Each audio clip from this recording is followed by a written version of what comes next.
ICU Delirium. I never heard these words before, but trust me, I will never forget them. It is definitely no joke. And if you do a Google search on ICU Delirium, you'll see that. And basically, it's a confused state that maybe critical patients can be in. And that's what was happening to me. It's funny because my thumbnail is from the day and about the time my ICU delirium was starting. And as I look at it, to me, I look very confused. I remind myself of Jack Nicholson in The Shining when he started weirding out. And I think that's what was happening to me. Again, I believe all of this is so much harder on the family, or was harder on my family than it was on me, because I didn't realize half of what was going on. So in this video, I want to continue my hospital journey and talk about day 3 and day 4. Day 3 started great. I was feeling pretty good. My wife and I had some good conversations. She spent the night, so she was there first thing in the morning. Everything went well with the nurses, talking to the nurses. I believe I had a doctor stop in, and everything was going well. I had visitors that day that was outside the family. They came to see me, and our conversation was great. Everything was fine. When they left, they prayed over me, and I have to bring that up because I love that. When they prayed over me, it just gave me such a feeling of comfort, and it really was such a good feeling.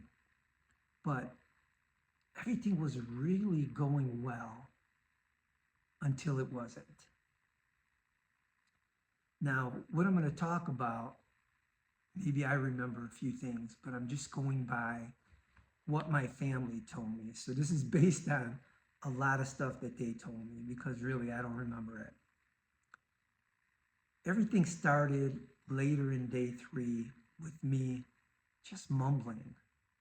I was laying in bed and my mouth was moving and words were barely coming out, but it was incoherent. My wife actually filmed some of it that I listened to not too long ago, and maybe I could pick up a word here or there, but even I didn't know what I was saying now.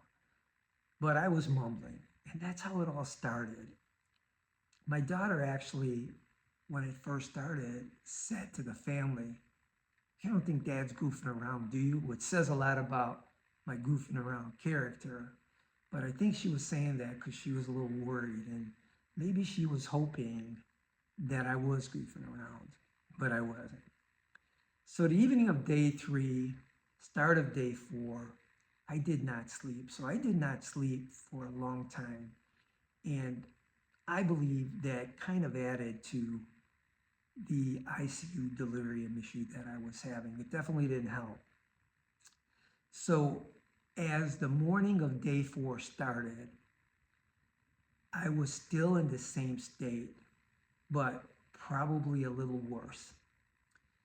I was still rambling and just mumbling incoherently, but I was also eating and drinking food that wasn't there.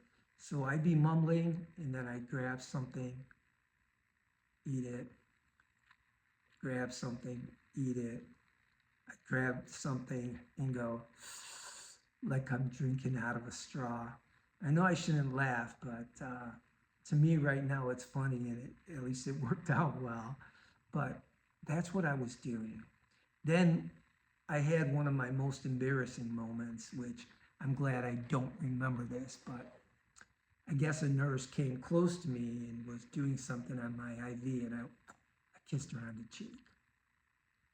I guess she was startled, but she dealt with it really well because she knew I definitely wasn't there. Then I was not just eating air food, invisible food, but I was chewing on my pulse ox, the thing that they put on your finger to check your oxygen level. So I was chewing on that, and my wife says she kept yelling at me to stop that. but I was telling her that it was chocolate. But as that went on, I actually chewed this big piece of tape off of it that she told me she had to grab. As this lingered on, I think my family was getting really worried, especially when I started talking to people I saw in the room. And this is one thing I do remember a little bit. I remember looking at my family and in my head kind of knowing them, but then looking to the left corner of the room and seeing people. Sometimes I saw one person, then I'd look back again, there'd be three people standing there. The thing that I remember still today is it was comforting to see them. It wasn't a scary thing because they were all smiling. I didn't know any of them, but they looked like very kind people. So I didn't mind looking at them, and I probably didn't realize that it was really weird. This is a good thing that happened that day is through it all, they put me out for a little bit so the doctors can actually do some work on me. So they did the catheterization for me where they put a wire in your wrist and they shoot dye in you. So they at least got to do that this day to see how badly my arteries were clogged. So I think the family was real happy that we at least got that done. There was also a sitter in my room multiple times.